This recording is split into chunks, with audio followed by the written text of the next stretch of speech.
I forgot how I start these things. All right, I'll just start it. Hi, I'm Josh Brown, and I'm live from the compound with Michael Batnick. As always, we're going to play our favorite game for the first time in 2019. What are your thoughts? Michael doesn't know what I'm going to ask him. He doesn't know, or I don't know what he's going to ask me. Stick around. We'll see what's going on. Is there a glitch?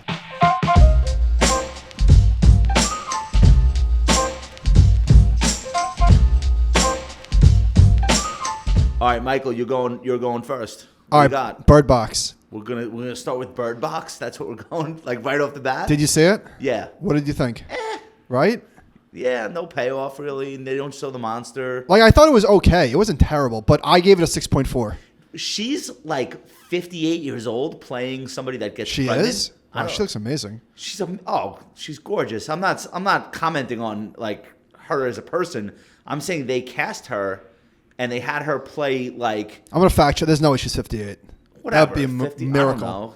We should Anyway. we should only be in such great shape when we're in our 50s. But she was great. I mean, if Netflix just does that over and over again, they'll have a really successful business model. I tweeted out that they got 45 million accounts to watch that thing, and it's like not great. And I think that's a testament to how powerful distribution is versus any other factor. You get a Hollywood star, you put the thing front and center on Netflix, you get a lot of people to So watch. I got some numbers. Black Panther, on its 4-day opening weekend, did $242 million in sales. Okay. So at an average price of $9, that's 27 million views, or 27 million tickets sold. So she blew away the Black Panther in a week. Isn't that wild? So Disney and Netflix are pursuing opposite content strategies. I saw something that Disney Studios is only doing 10 to 12 movies a year, but they're all billion-dollar potential movies. Like they're all like Frozen 2, Toy Story 5, like whatever. Netflix is like, here's 80 new shows this week. Check back in next week. There'll be another 80 shows. I don't know which is better, which is a better investment, which is going to pay off better, but they are literally could not be more different. What do you think about there's too many shows? Like when I see that, I mean, of course I get it, but you don't have to watch every show. Hey, too many shows, not enough good shows. What do you think about that? All right. What do you got? I wanted to ask you about the Fed. Not like what's going to happen, but a lot of people now are saying that the Fed could be on the sidelines for all of 2019 because they're probably not going to want to willfully take the yield curve where it shouldn't be, just for the sake of doing it. Yeah. And you have like a 5 or 6 basis point spread at this point between 2s and 10s. Like, why would they do that? So a lot of people are now saying maybe the Fed is done. By the way, you're doing that thing where you're about to ask me a question and you just keep answering it? No. I'm asking you, what do you think of talk like that? Should investors pay attention to it? Is it even actionable? Like, even if you agree with that case, what are the implications for managing a portfolio, in your opinion? Did I stump you? Like, be specific. I mean, you want to go back to Birdbox, or do be you want to give specific. me your What do you thoughts? mean? I mean, that's a giant question. Should who pay attention? Well, let's say you think the Fed is done. Like, forget about like your economic take. So if you think that the Fed is done, should that make you like more bullish or what? Would it change like how you allocate to fixed income? Would it have you extending maturities once again, where you were shortening them for the last couple of years? There's so many maybes here. Come on, I'm not. It's too hard. So even if you think that's the case, Pass. okay. What do you got? More Sandy Bullock content? No, so I wrote down 2018, and I'm not exactly sure what I wanted to ask you, but let's just talk about it for a sec. Like 2018. Yeah. Personally, or No, nobody cares. Okay. Stock market. I think it's one of the weirdest years I've ever seen, and I'm now 21 years doing this. Not just weird, not because it went down, because I was in the market in 2000, 2001, 2002, 07, 08. Like I've seen a lot of shitty markets. It was weird in how bipolar it seemed. Like it seemed like you really were in euphoria at 3 distinct moments during the course of the year. January, we had like 10 market tops in the first, or 10 market highs. The first 3 weeks of January, I think, might have been like up there with the best 3-week periods for the market ever. But there were two pretty remarkable calls early in, I don't know if it was January, but early in 2018. One from Grantham, who said there could be a potential melt up. So we had it. And he said that earlier. I think he said that in January. Okay. And then the other, Dalio, you're going to look pretty stupid if you're holding cash. Jesus. And then September felt pretty euphoric, but maybe only Not for the to me. Nasdaq. For the Nasdaq, it did. You know why? Because all those big social media stocks shook off the congressional. Twitter. Like Facebook and Twitter, they were like testifying in Congress, and you saw the stocks up 50 points. Like you saw Facebook just rip 50 points, like it didn't even matter, and you were just like, Was that after earnings? Probably had to be before. But everything looked bulletproof for a second, and of course, like. Why was it so weird? Well, I just felt like we careened between euphoria and despondency really fast and more often than once. Don't you think that social media amplifies that? Yeah. I So do. maybe it wasn't that weird. It just felt weird. I do. And you guys were saying on Animal Spirits this week about Ben did some research, and it looks like the corrections are speeding up, but the bear markets are taking longer to process. Yeah.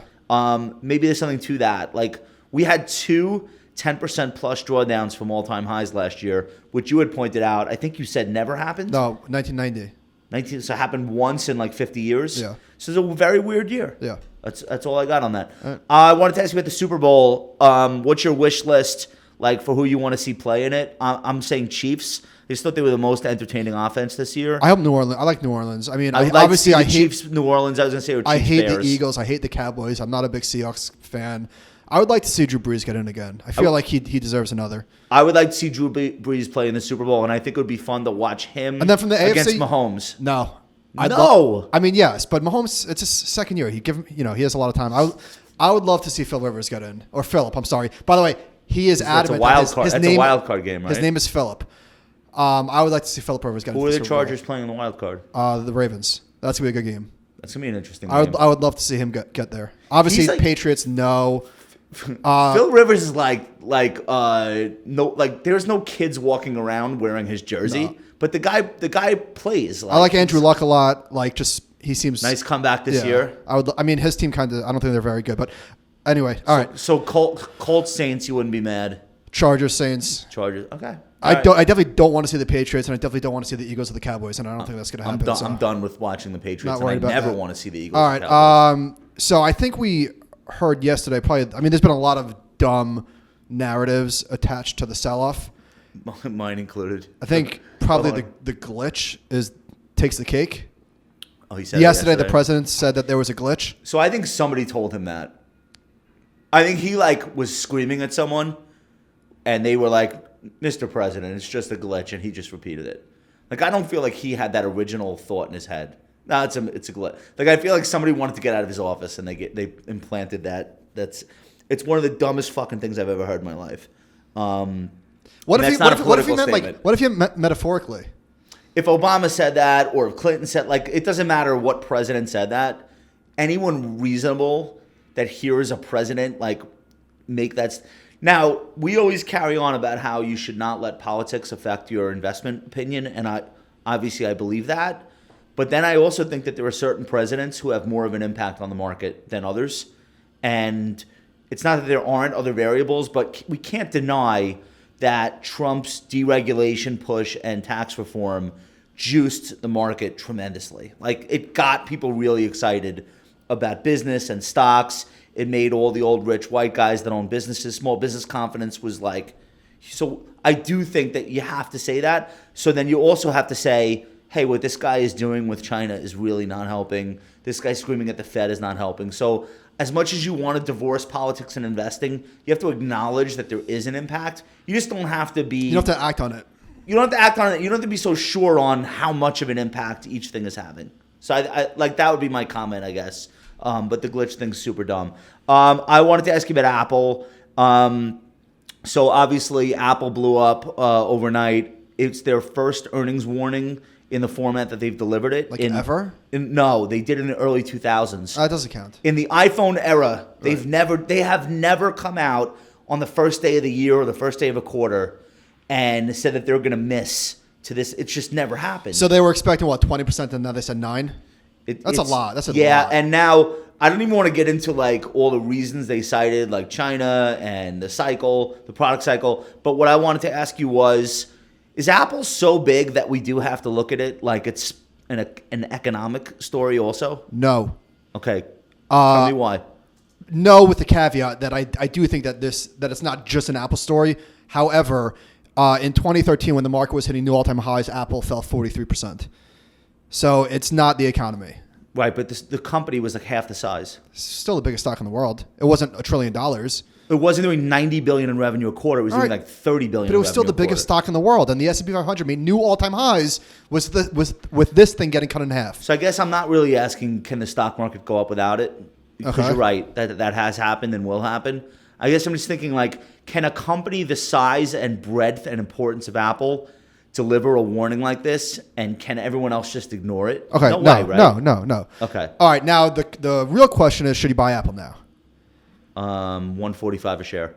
So it is. So here's the thing. Does that depend on whether or not you already own it? Do you own an index, or are you already overweight? It depends. It depends on a million things. But I would say this. Like, the knee-jerk reaction for people might be, I mean, there's a lot of knee-jerk reactions. One thing might be to buy.